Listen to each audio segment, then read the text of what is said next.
Today is going to be a good day because I get to try all four of these whiskies against each other. I'm Matt, I'm the whiskey nerd, and today I am going to be trying out the first four whiskies from Dingle's Wheel of the Year series, their Celtic Wheel of the Year series, where they're releasing different whiskies to commemorate different kind of Celtic Irish festivals. If you're not familiar with Dingle Distillery, they are a good, very good Irish distillery. They've been around for about 10 years, maybe a little more than 10 years now, making gins and vodkas and whiskies, and this is their Wheel of the Year series. So as they're transitioning towards like age statement releases, they're doing this series right here where they're, as I said, releasing different whiskies to commemorate different Celtic festivals. And you can see they've got the symbol here, and that symbol is repeated somewhere on the box there. So as time goes on, all those symbols turn from silver to gold. You can see various ones are gold here. So this is going to be a 2-year series. It's now 2024, so we're into the second year of the series, so this should be finishing it up this year. So today I'm taking an opportunity to try the first 4 releases, the first 4 festivals against each other to see which one I think was the best. If you want to see the full reviews of each of these whiskies, I'll put links down below, and I'll probably put links up there while I'm talking about them, but I'll give you a quick whistle stop tour of them right now. First off, we've got Samhain, the Celtic festival of Samhain, or in English as you might know it, Halloween. This is a single malt whiskey coming in at 50.5% ABV, and it's I think around 7 years old. It spent like the first 5 years of its life in a bourbon cask before being transferred to a muscatel, like a sweet dessert wine, for about 2 years. So it has this nice kind of syrupy sweetness coming through from the bourbon cask, but then that muscatel gives it this warm, bright kind of sweet note, which is I think a good match for the Celtic festival of, well, Samhain or Halloween, because it's that time of year where it's dark and you're looking for something a bit sweet.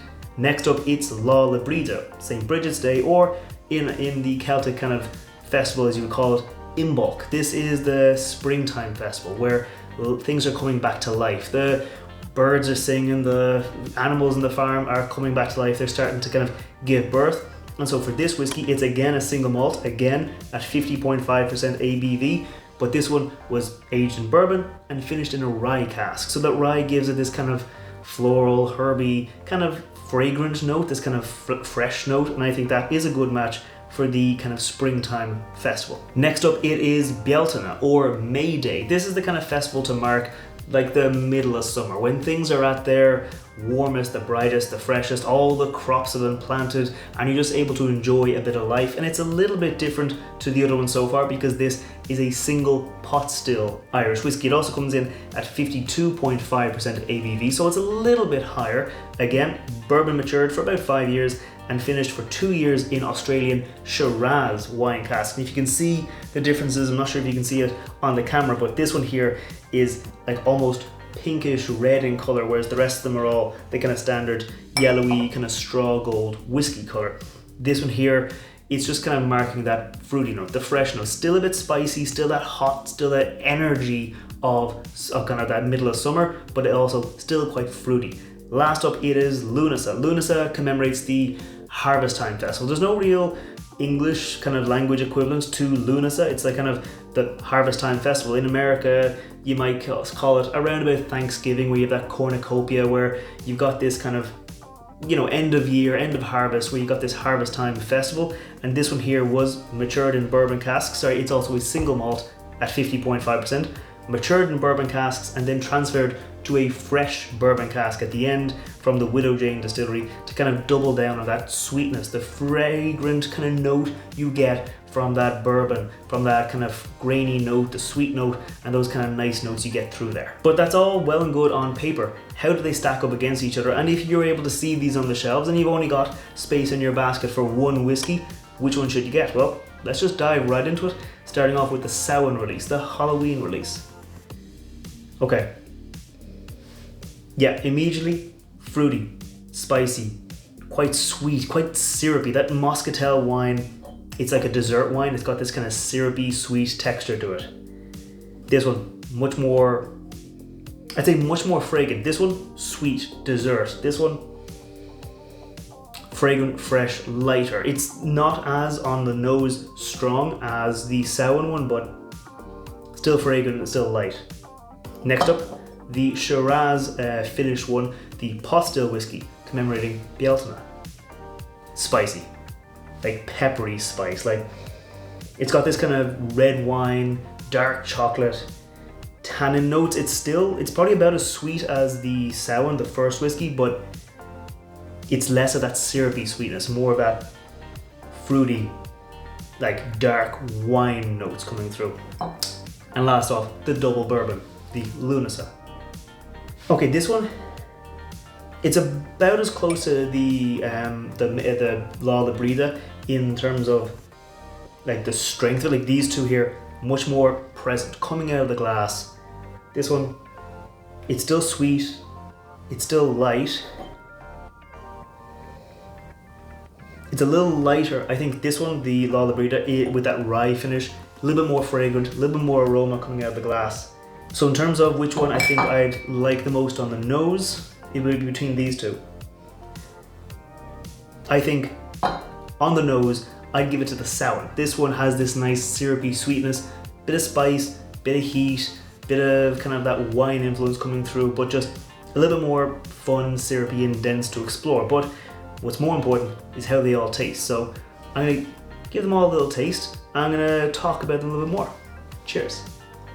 It's quite spicy, quite oaky. I'm getting a lot of that kind of oak, like the barrels from the bourbon cask, from the wine cask coming through. It's less sweet on the palate than the nose is promising. The nose is promising like syrupy wine kind of sweetness. On the palate, it's still sweet, but it leans more towards that oak, towards that spice, towards like the single malt kind of character. You get that kind of almost kind of funky, floral, fragrant note of a single malt coming through. So I'm gonna go in for a little bit of water and then the next one. Okay, it's light, but that doesn't mean it's like it doesn't have flavor. It is like it's soft. It's like it's soft. It's like it's not light, it's soft. It has this fragrant, floral, like really floral. I know I said this one was a little bit kind of fragrant and floral with the malt.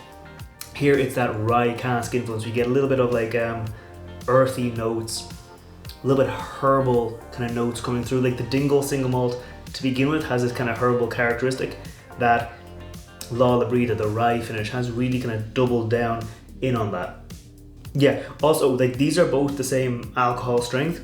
This one here, it feels soft. I didn't say this one felt hot, but this one here feels like it's at a lower ABV. It feels like it is like a little softer. It feels like it's a little kind of like maybe 46-45% ABV compared to like the 50.5, which it is at.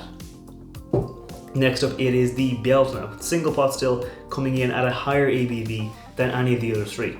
Cheers. Okay.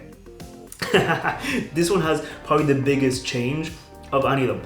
Up front, very sweet. Like on the palate, much sweeter than this one. I know the nose, this one is sweeter. This one much more sweet up front. Hits your palate. You get that bright red berries. That wine influence comes through so much.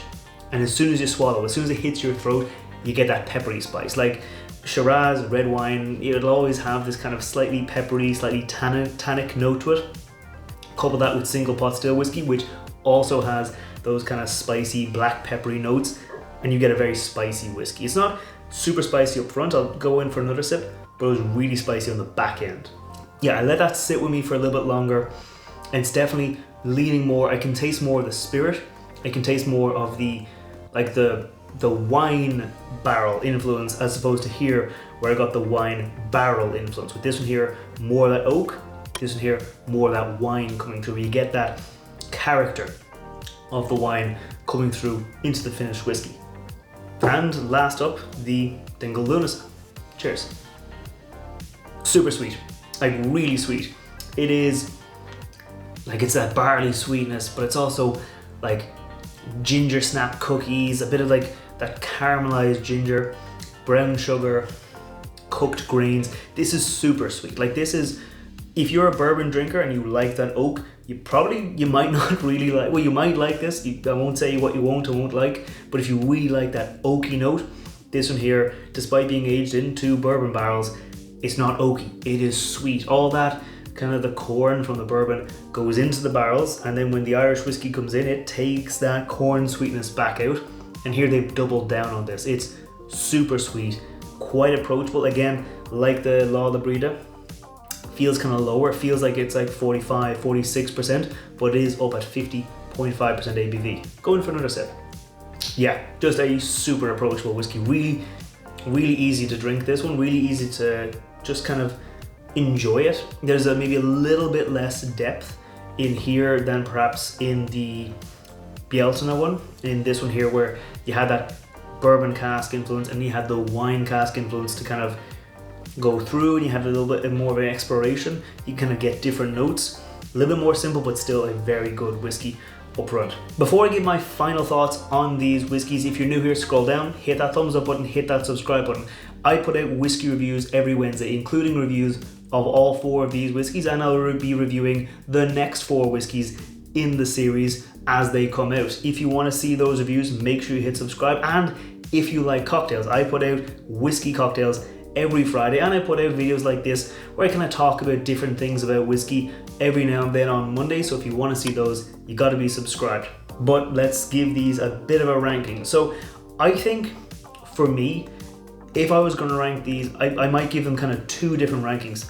I think the Lunasa is my favorite of the first 4. I think if I was going to reach for whiskey to drink, if I was just going to be like, I want to pour myself a glass of one of these 4, the first one I think about would be the Lunasa. It's light like the La le Bride, but it's just easy to drink. It's just a really nice, well-made, well-put together whiskey, but it's not as maybe complex as the whiskeys. If you had asked me before I did this tasting which one I'd rank second, I probably would have said the Samhain. But after tasting these 2 kind of side to side, back to back, I think I will go the Lunasa first, the Bealtaine second, the Samhain third, and then the La le Bride fourth. That doesn't mean the La le Bride is a bad whiskey. Like I said, it's light, it's fragrant. If you like that kind of rye, spicy note, I know, and I have some of my friends who say this is their favorite of the Wheel of the Year series so far. If you like that note, you'd love it. I enjoy the whiskey, but it's just not my favorite of the 4 whiskeys that I've got in front of me today. The Samhain was again a nice whiskey, but I think it had a little bit less complexity than the Bealtaine whiskey, than this one here with that Shiraz wine cask finish. I thought the Muscatel was nice, was sweet, but it didn't have the depth, the kind of back end change in flavors that this one here had. So these 2 here, they're pretty close. Like I think whiskey, just going for a glass, grab something, Lunasa. Something that I can explore, something I can get a bit of depth with, maybe in for the Bealtaine. But those are just my rankings. If you have tried any of these whiskeys, let me know down below what you thought of them. Which one was your favorite so far? They are making their way around the world. I know they are released in Ireland first, and then they get their global release sometime after. I know that I think the Samhain whiskey, which is the kind of Halloween whiskey, I think I saw coverage of it being available in Chicago at Thanksgiving. So it does take time for them to get through.